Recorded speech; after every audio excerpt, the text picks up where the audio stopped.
We're all talking about the eclipse, and it's only going to get even more necessary for you to think about how you're going to view the eclipse safely. So here are a couple of great ways. You probably remember doing this at some point in your life. This is a pinhole projector. All you have to do is line it up, and look, I can totally see a little round sun. On the day of the eclipse, when the partial phase happens, we'll begin to see that partial and the moon come across and make little tiny crescents. All it takes is a box of any description.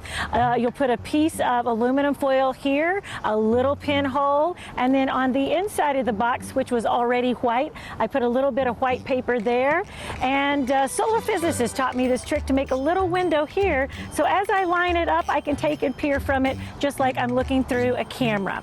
But if you don't have any boxes laying around, you're not out of luck. Take a generic old paper plate, fold it in half, kind of like it's a taco.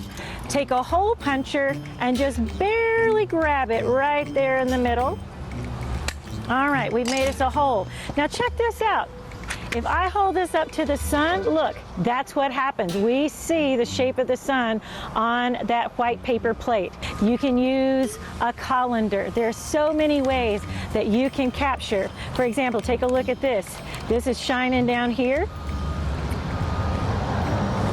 And again, those would all become crescent suns on the day of the total solar eclipse during the partial phase. If you're going, Jan, I don't even have that. Do you have a Ritz cracker? Because look at here. Look at how, if you would use a Ritz cracker on the day of the eclipse, you would begin to see little crescent suns rather than those little round holes coming through that Ritz cracker.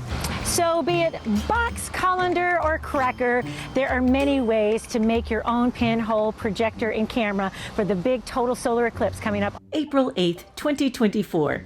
And that's the view from Janet's planet.